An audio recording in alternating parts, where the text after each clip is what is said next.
Hey everybody, I recently finished the novels of the Malazan Empire by Ian C. Esslemont, the whole series. So to talk about the series as a whole, I thought I would do a tier ranking of those 6 books. Let's go.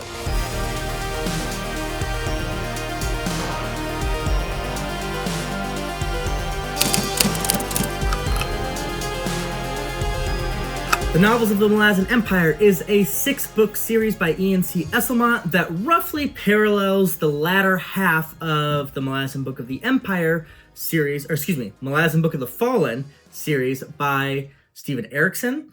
It comprises, like I said, 6 books. It is Knight of Knives, Return of the Crimson Guard, Stonewielder, Orb, Sceptre, Throne, Blood and Bone, and Assail. I have now finished those 6 works and want to rank them here. Before talking about those books individually, I will kind of give an overview of my view of this series as a whole. Is honestly, this is a bit of an inconsistent series. There is some really good high points that I really enjoyed that you'll see in a moment. There's some books that I enjoyed some parts, but not all of them. And there's some books that I really did not enjoy.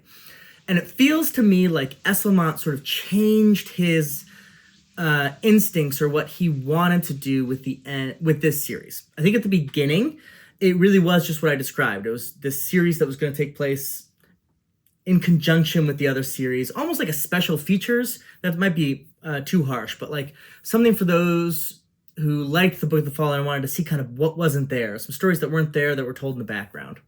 Specifically, Knight of Knives is really like that, so is Orb, Sceptre, Throne. But then I think Esslemont, as a storyteller, just wanted to tell his own story. And eventually he sort of starts doing that in Stonewielder, and then I think really embraces that in Assail. So for me, that makes the series very, very uneven. But I still enjoyed it. I don't know if I'm ever going to read these again. I think I'm going to read the Book of the Fallen several times throughout my life, but not these in particular. But it also makes me excited to read the Esslemont Path to Ascendancy series, which is a more focused, sort of just him telling his own story. I think that'll be probably very, very good, because when Esslemont is good, he's a good writer.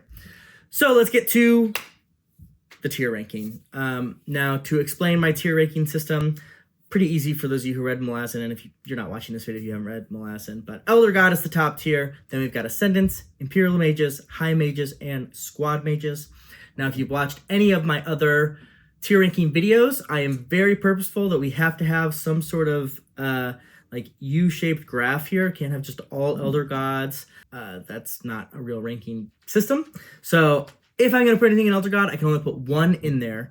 And I got to try to at least put something in Squad Mage or High Mage. So there's got to be some sort of distinction, or this is a pretty boring list. Let's start off with Knight of Knives. Now, Knight of Knives is very, very short, almost a novella. And it does introduce a couple characters. Well, one particular character, Kiska, that I really like and enjoy her story. And it gives a lot more Tayshreen, which I also liked because I felt in the main Book of the Fallen, the 10 Book of the Fallen, I wanted more from who Tayshreen was. So I really like Knight of Knives. Now, there's not a whole ton there. Again, it's short. And again, it feels like a special feature. When I read this, I was like, oh, that's what these are going to be. Kind of like a little story that we missed in the Book of the Fallen, but maybe doesn't add too much, but is cool to see. So I'm going to stick this right in the middle here in Imperial Mage. I think most people probably, if they read Malazan, should read Knight of Knives. I think it's a fun addition, and you get to see Malaz City and a lot of other things, but it's not necessary. Right there in the middle. Return of the Crimson Guard. Now, I think generally, at least in my corner of BookTube, this is a book that has tripped people up. In some respects, I think Esslemont is trying to emulate Erikson a little too much in this book and not trying to sort of embrace his own voice. And the sort of, what I would say, like telling the story from a secondary perspective, not a first perspective, isn't really what I think Esslemont excels at. Esslemont excels at like creativity and creating tension and really like unique ideas. But unique storytelling is not quite in his bag, in my opinion. It is much more an Erikson thing. And so this book is confusing. You don't really have a lay of the land of the Crimson Guard, of their campaign, of the background. What are you supposed to think of Kaz? Kyle feels a little distant, even though he's a perspective that we're given quite a lot. So I'm going to be a little harsh here because it's a tier ranking. I'm going to put this in Squad Mage. I really struggled with Return of the Crimson Guide, and honestly, when I finished it, I stopped with the Novels of the Malazan Empire for several years and didn't pick it up until this year again.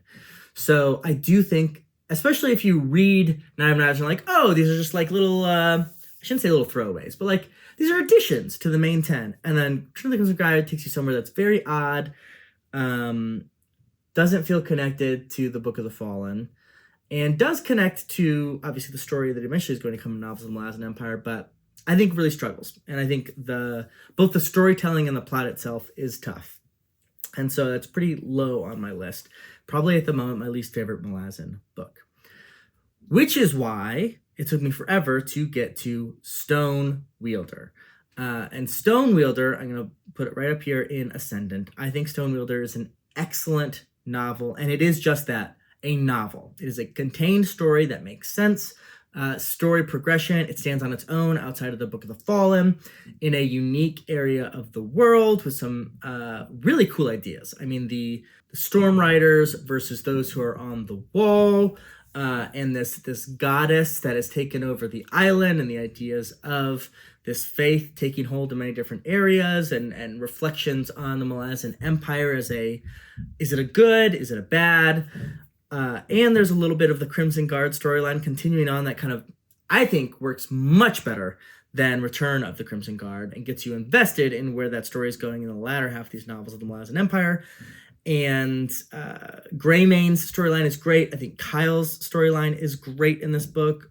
It's a fascinating work and has just a lot of probably the coolest like moments in the novels of the Malazan Empire, specifically that take place along the Storm Wall. So Stonewielder for me is quite high in my ranking system.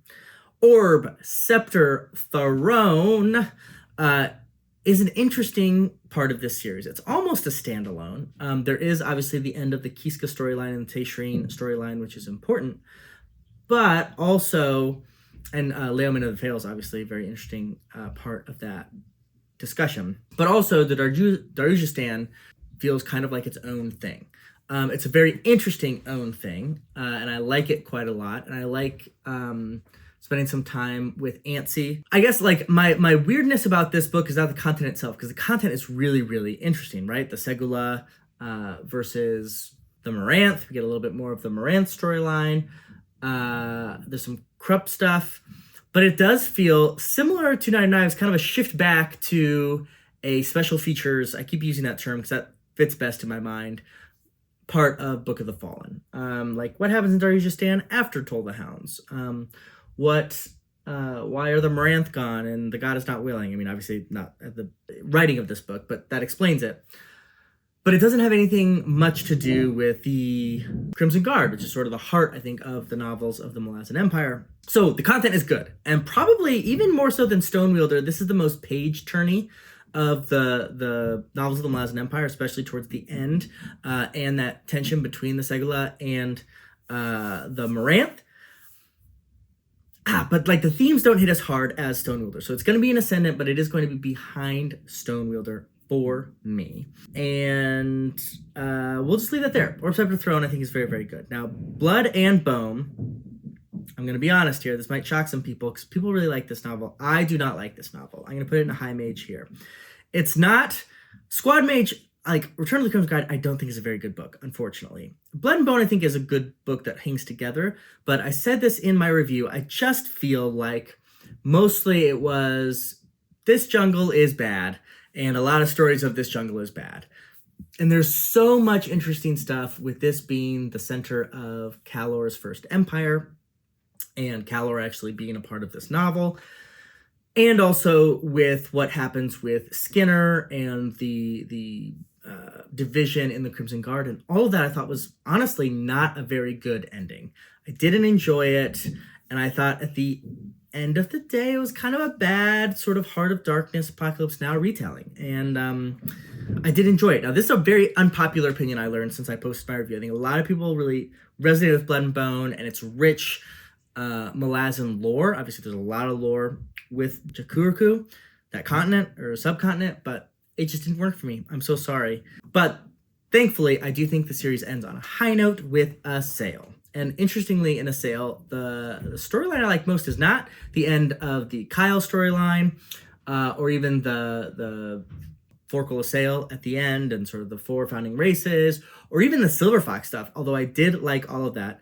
Honestly, at the end of the day, what it was for me was the story of the boy with the spear, Urso. I think it was just a fascinating character, a fascinating smaller tale that really tied into these larger themes and really tugged on my heartstrings, to be honest. When he lost his half brother, I was very sad and almost shocked, honestly, with it. Assail for me is right in Imperial Mage.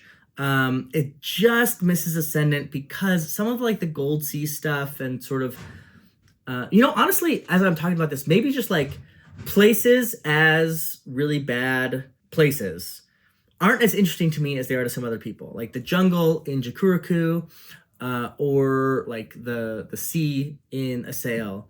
To me, after a little while, it gets a little exhausting, for lack of a better term. And both of those books, I think, had too much of that for me to really, really love them. But I really liked it. I thought it ended on a high note. And I would probably put... Actually, you know what? Oh, I'm going to do that. I think Knight of Knives might be high mage, just because it's fun, it's short, there's nothing offensive about it, but it's not amazing. And that does mean I'm not going to put anything here up in Elder God. Honestly, Stonewielder is the closest, obviously, that it gets to that, but nothing in the novels of the Malazan Empire is something that I would say you need to read. Now, if you really love the main 10, these are fun tales that happen in the same world, but none of them, I think, reach the heights of the Book of the Fallen for me and stories that I enjoy, while I still really found some great stuff in here. I think there's a big distinction here in the middle, which is why I put Knight of Knives differently. I think these three books, Stonewielder, Orb, Sceptre, Throne, and Assail, are good. I really enjoyed them. I thought they added a lot to it, page turners at points. And these bottom 3 really I struggled with. So there's a big, big gulf here. And as I said, there's no top Elder God. Now, I know I didn't say a ton about every book here, but good news for you. I have a whole playlist of everything I said about the novels of the Malazan Empire available on my channel. In-depth, spoiler-filled reviews of each book, as well as, of course, this tier ranking. I also have one really good discussion about Stonewielder, specifically with Philip Chase and Kronk the Book Guy. That is fascinating and great. I think you should definitely check it out. I'm glad to have read these, and I'm glad to get to the Path to Ascendancy to fill out my Malazan world reading.